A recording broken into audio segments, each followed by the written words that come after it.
খারাপ জায়গার মধ্যে, অর্থাৎ সকল মানুষ কি ক্ষতির মধ্যে, ওইটা ভালো জায়গা না। এটা এভাবে বোঝেন, পৃথিবীটাকে যদি আমি খারাপ এভাবে বলি যে এখানে যা কিছু আছে ফিতনা ফাসাদ, আল্লাহ বিমুখতা, হেদায়েত বিরোধিতা, সব কিছু হচ্ছে ওই রকম আবর্জনার মতো, কি বলে ঠিক না, যেটা আমাদের কাছে গ্রহণযোগ্য হতে পারে না। ওই পরিবেশে আপনি 1 মিনিট থাকতে চাইবেন না।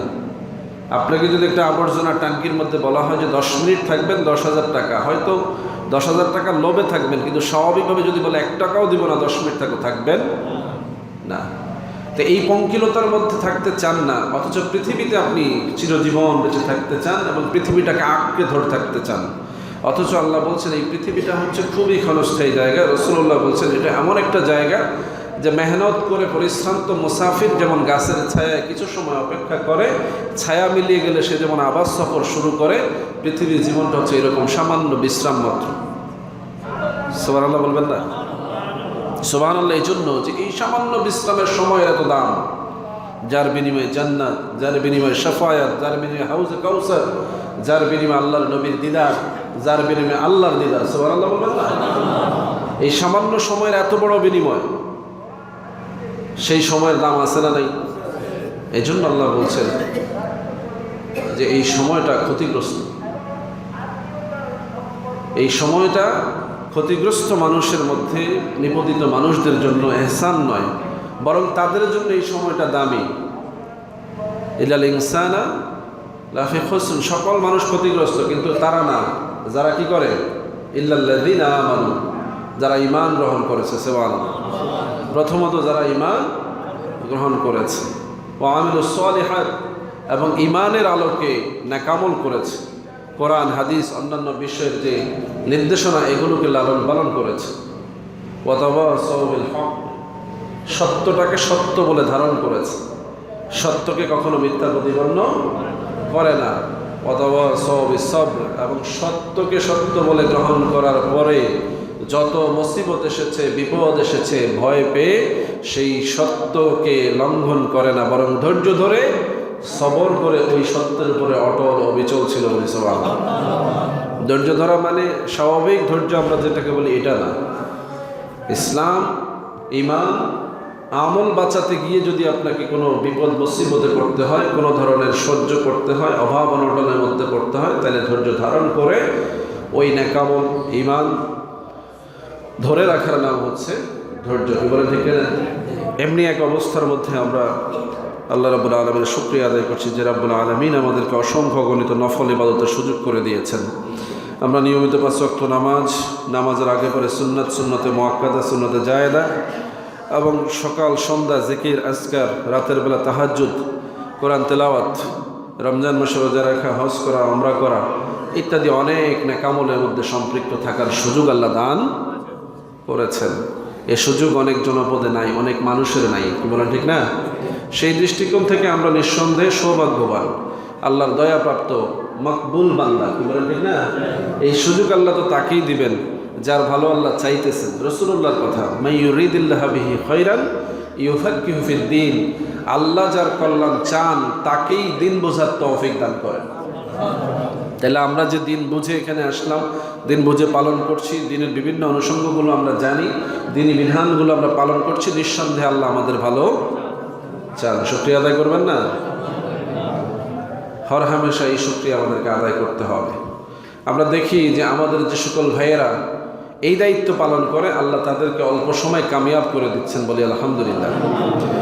যাদের ইমানি জজবা যত মজবুত, ইমানি দায়িত্ব পালন যত কঠোর হবে, আল্লাহ তাদেরকে অত অল্প সময় মুক্তি দিয়ে দেবেন, বলি সুবহানাল্লাহ। কামালিয়াত হাসিল করবার জন্য যদি আপনি কঠোর মেহনত করেন, আল্লাহওয়ালা হওয়ার জন্য যদি আপনি কঠোর সাধনা করেন, অল্প সময়ে আপনি আল্লাহর অলি হতে পারবেন, আল্লাহর মাহবুব বান্দা হতে পারবেন। অলি বললে অনেকে বুঝতে চান না, অলি বললে মনে করেন এটা বোধ হয় কিছু একটা, আর আল্লাহর মাহবুব বা ভালোবাসার মানুষ বললে বোঝেন এটা ঠিকটা কেমন।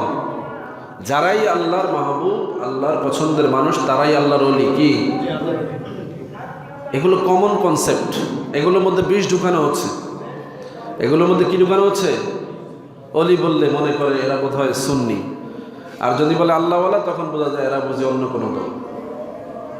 আল্লাহ রাব্বুল আলামিন কোরআনের মধ্যে অলি বলেছেন তাদেরকে যারা আল্লাহর পছন্দের বান্দা। সুবহানাল্লাহ বলবেন না? অলিউল্লাহ বলেছেন আল্লাহ রাব্বুল আলামিন, আল্লাহর হাবিবও বলেছেন। সুতরাং অলিউল্লাহ তারাই যারা আল্লাহর পছন্দের মানুষ, বলেন ঠিক না? তো পছন্দের হতে হলে আপনাকে যে সারা জীবন চেষ্টা করতে হবে বিষয়টা এত কঠিন না। সারা জীবন চেষ্টা করতে হবে বিষয়টা এত কঠিন না।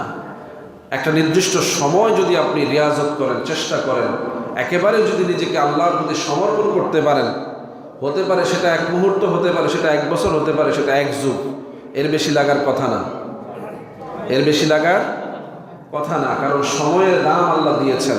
আল্লাহ রাব্বুল আলামিন বলছেন প্রত্যেকটা মুহূর্তই দামি, প্রত্যেকটা সময় দামি, প্রতি মুহূর্তেই মানুষ ক্ষতিগ্রস্ত এবং প্রতি মুহূর্তেই মানুষ কল্যাণের মধ্যে লিপ্ত। সুবহানাল্লাহ। তাহলে কেউ যদি এমন হয় যে শুধু কালেমা পড়েছে, কালেমা পড়ে সে শহীদ হয়ে গেছে, সেও জান্নাতি। যদি এমন হয় কেউ কালেমা পড়েছে, 5 ওয়াক্ত নামাজ পড়েছে, 10 বছর 12 বছর ইবাদত বন্দেগী করেছে, সেও জান্নাতি হতে পারে। কি বলে ঠিক না? ইবাদতের তারতম্যের কারণে জান্নাত পাওয়া যায় না, যে ইবাদত বেশি হলে জান্নাত পাওয়া যাবে, ইবাদত কম হলে জান্নাত পাওয়া যাবে, এরকম কোনো স্কেল আছে নাকি? নাই। বরং ইবাদত বেশি হলে জান্নাতে আপনার নাজ, নেয়ামত, মর্যাদা বৃদ্ধি পাবে বলে সুবহানাল্লাহ। জান্নাত পাওয়ার জন্য রাসূলুল্লাহ বলেছেন, মান ক্বালা লা ইলাহা ইল্লাল্লাহ ফাদাখালাল জান্নাহ। যে শুধুমাত্র এইটুকু বলতে পেরেছে যে লা ইলাহা ইল্লাল্লাহ, সেও জান্নাত। তার মানে জান্নাত পাওয়ার জন্য আমরা দৌড়াদৌড়ি করব, আমরা জান্নাতের গ্যারান্টি রেখে জান্নাতে আমাদের মর্যাদা কিভাবে বাড়ায় নেওয়া যায় সেই চেষ্টা করব। আলহামদুলিল্লাহ বলবেন না? এজন্যই এত তালিম তলকিন। আপনাকে জান্নাত পাওয়ার জন্য এত তালিম দেওয়া লাগবে কেন? জান্নাত পাওয়ার জন্য আপনাকে বলে দেওয়া হয়েছে কুলু লা ইলাহা ইল্লাল্লাহ তুফলিহুন। আপনি পড়েন লা ইলাহা ইল্লাল্লাহ, আপনি জান্নাত। খুশি হন নাই? ওই খুশি তো প্রকাশ করলেন না। এটা আল্লাহর কথা, আল্লাহ আল্লাহ রসুলকে দিয়ে বলিয়েছেন। কাদের সামনে? কাফেরদেরকে বলিয়েছেন। আপনাকে আমাকে তো আরো সহজ, আমরা তো মুমিন মুসলমান, আমরা তো অনেক কাজ করে অগ্রসর আছি। কিন্তু আল্লাহ কাফেরদের সামনে বলতে বলেছেন যে যদি তারাও এইটুকু বলে যে লা ইলাহা ইল্লাল্লাহ, কামিয়াব হয়ে যাবে। এজন্য লা ইলাহা ইল্লাল্লাহর এত দাম। মুহাম্মদুর রাসূলুল্লাহ বলা মাত্রই সেটা সার্টিফাইড হয়ে যায়। লা ইলাহা ইল্লাল্লাহর বিনিময়ে জান্নাত পাওয়াটা যেমন গ্যারান্টি, মুহাম্মদুর রাসূলুল্লাহ বলা মাত্রই এই জান্নাত আপনার কাছ থেকে হারিয়ে যাওয়ার ব্যাপারে আশঙ্কা দূর হয়ে যাবে। সুবহানাল্লাহ। কারণ আপনি যখন কালেমা পড়ে মুসলমান হয়ে গেলেন, তখন মুহাম্মদ সাল্লাল্লাহু আলাইহি ওয়াসাল্লাম আপনার সামনে মডেল হাজির হয়ে গেল। মডেলকে যখন আপনি অনুসরণ করা শুরু করলেন, তখন আর জান্নাত আপনার থেকে হারিয়ে যাওয়ার ভয়। এই জন্য রসুলের শানে যত আদব দেখাবেন, রসুলের শানে যত মহব্বত দেখাবেন, আপনার জান্নাত তত বেশি মজবুত হবে। আপনার আশঙ্কা কেটে যাবে, আপনি আল্লাহ রাব্বুল আলামিনের দয়া থেকে বঞ্চিত হওয়ার ভয় দূর হয়ে যাবে।